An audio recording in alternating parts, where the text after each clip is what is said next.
नेपाली राष्ट्रियता केबाट त्यस्तो खतरा युक्त छ र तपाईहरुले वैदेशिक हस्तक्षेपको विरुद्ध हाम्रो राष्ट्रियता कसले हस्तक्षेप गरिरहेछ नेपाललाई अमेरिकी साम्राज्यवाददेखि लिएर विश्वका कुनै पनि चाहिँ स्थितिमा हाम्रो देशलाई जुनसुकै बेला हमला गर्न सक्छन् त्यो हामीले विश्वका चाहिँ धेरै घटनाहरूबाट देखिराखेका छौं तपाईलाई लाग्छ अमेरिकाले नेपाललाई हमला गर्छ अहिले नै गर्छ गर्दैन भन्ने कुरा हामी सबैले कसैले ग्यारेन्टी गर्न सक्ने कुरा होइन अहिलेसम्म हामीले भविष्यमा के हुँदैन भनेर देशमा चाहिँ देशको रक्षाको बारेमा नसोच्ने हो भने त त्यसै लाथालिङ्ग छोड्दै भइहाल्यो नि राष्ट्र सीमा सुरक्षा बलमा खटायो भने सीमा सुरक्षाको बलमा हामीलाई खटायो भने राष्ट्रिय सेना बनाएर खटायो भने इन्डियाको बोर्डरमा पनि जान सक्छौं चाइनाको बोर्डरमा पनि जान सक्छौं इन्डियाको बोर्डर हुन्छ कि चीनको बोर्डर हुन्छ विशेष गरिकन इन्डियाको बोर्डर हुन्छ किनभने इन्डियाबाट हाम्रो सीमाना अतिक्रमण भइराखेको छ दार्चुला काला पनि यो नेपाली कांग्रेसकै शासनकालमा यस्तो भयो उहाँहरुको यो बुद्धिले गरी खाँदैन उहाँहरुकै बुद्धिले गर्दा यो नेपाली कांग्रेसको बुद्धिले गर्दा देश यो उहाँहरुको छाती रहन्छ के वास्तवमा के लड्न सक्छौं हामी भन्नाले दार्चुलामा मिचिराखेको छु एकजना विद्यार्थी भाइले भन्नुभयो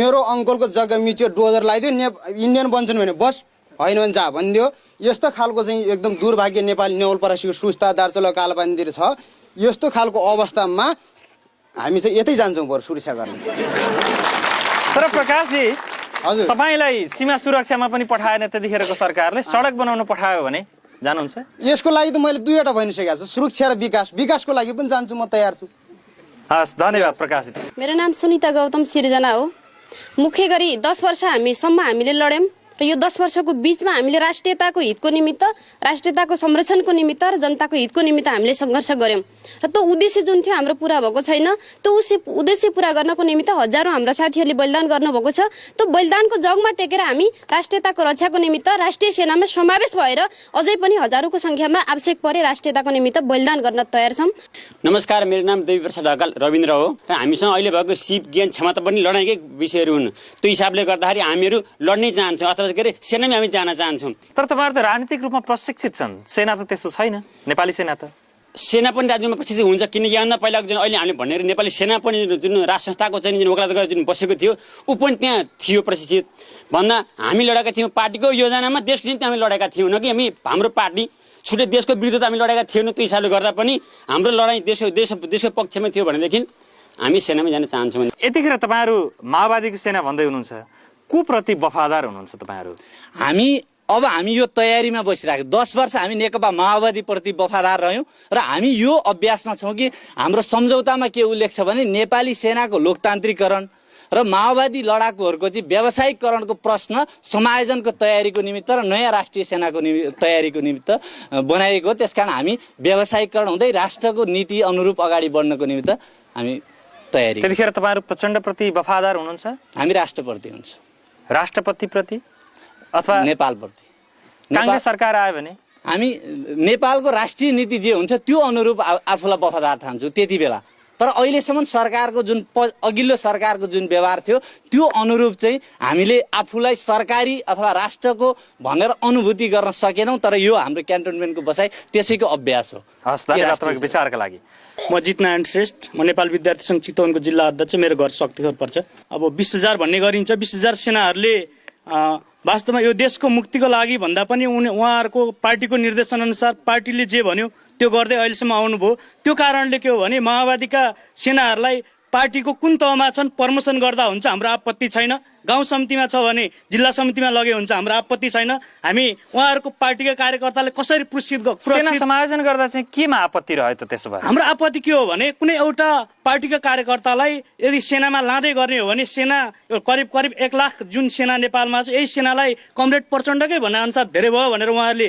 पहिलादेखि नै राखिराख्नुको भएको कुरा यो धेरै भयो अझै घटाउनु पर्छ भन्ने अहिले के हो भने अनि यो 20000 अहिले माओवादीका सेना थप्ने तराईमा आन्दोलन गरिरहेछ ती तराईका सेना बनाछन् तिनीहरूलाई थप्ने अनि यो गर्दै जाँदाखेरि नेपाली सेनाको भविष्य के हुन्छ सिंगो नेपालको भविष्य के हुन्छ यसमा तपाईलाई लागेको चाहिँ लगभग 20000 माओवादी सेनालाई के गर्न पर्छ त हामीले के हो भने एक त माओवादीका सेनाहरू माओवादीका कार्यकर्ता हुन् उनीहरुका कार्यकर्ता के हो भने हरेक पार्टीका कार्यकर्ता छन् हामी पनि कांग्रेसका कार्यकर्ता हो हाम्रो विषयमा सोच्ने दायित्व कांग्रेसको हो माओवादी सेनाको विषयमा सोच्ने दायित्व माओवादीको त्यो कारणले के हो भने सबैभन्दा पहिला के हो भने अहिले माओवादीको सेनालाई कहाँ राख्ने माओवादीका चिन्ताको विषय हो राष्ट्रिय हकमा भन्ने हो भने तपाईहरुको नेताहरूले त त्यहाँ हस्ताक्षर लामो गर्नु भएको छ नि त माओवादीको सेनालाई समायोजन गर्ने भनेर हामीले के भन्यौ भने जुन त्यहाँ हस्ताक्षर गरियो। हामी के हो भने माओवादीका 20,000 होइन 30,000 लडाकुहरू नेपाली सेनामा जाओस्, तर योग्यता र क्षमताको आधारमा। हस् जितनारायणजी, अब हामीलाई कति चाहिन्छ भन्ने कुरोमा सही नै रणनीति के हुन्छ। विशाल छिमेकीहरूको बिचमा छौँ। अब भोलि आयो अनि लड्न आयो भने हामी सक्दैनौँ भनेर आत्मसमर्पण गर्ने कि जति सकिन्छ लड्ने भन्दा लड्नुपर्छ भन्ने नै हुन्छ होला सायद आफ्नो स्वाभिमानको लागि। त्यसको लागि कस्तो रणनीति भन्दा जस्तै हामी विश्वका थुप्रै देशहरू देखेर तपाईँ इजरायल देख्नुहुन्छ, फ्रान्स देख्नुहुन्छ, स्विजरल्यान्ड देख्नुहुन्छ। त्यहाँ चाहिँ स्ट्यान्डिङ आर्मी, रेगुलर आर्मी निकै सानो सङ्ख्यामा छ, तर हरेक 18-25 उमेरका सबै युवा युवतीहरूले अनिवार्य 6 महिना तालिम लिन्छ।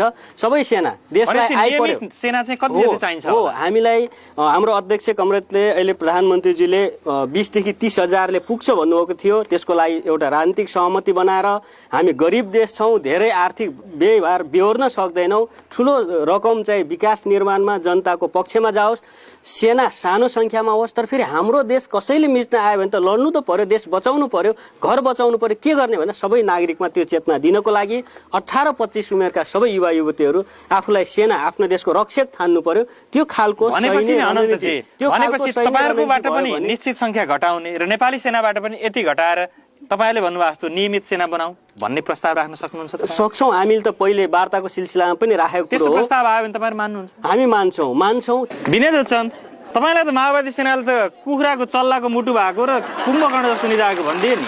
कुरा के छ भने उहाँ भाइलाई अलिकति इतिहास पढ्नको लागि सल्लाह दिन्छु, अलि अध्ययन गर्नको लागि। उहाँलाई थाहा नै छैन त्यो कालापानी कहिले कब्जा भएको। जब यो कुरा थाहा नै छैन भने बोल्ने किन? अर्को कुरा को चल्ला, चुप लाग्नुहोस्, तपाईँले बोलिसक्नुभयो, शान्त रहनुहोस्।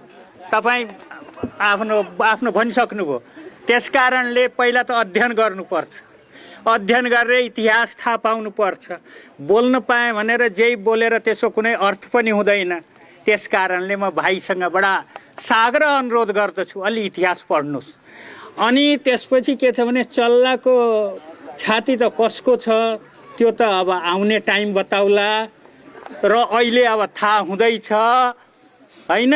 त्यस कारणले त्यो आत्तिनु पर्ने कुरा छैन भाइहरू हो, त्यो आत्तिनु पर्ने कुरा छैन। अब देखिँदैछ चल्लाको छाती र कुखुरे छाती कसको छ भनेर। आफ्नो आङमा भैँसी नहेर्ने, अर्काको आङमा जुम्रा हेर्ने भन्या झैँ पहिला आफ्नो आङ हेर्नुहोस्। ताली बजाउनु भन्दा पहिला पनि आफ्नो कुरा सोच्नुहोस्, आफूलाई हेरिहाल्नुहोस्। नेपाली सेनामा जाँदैनौँ, राष्ट्रिय सेना। यो देशको नाम के हो? नेपाल हो।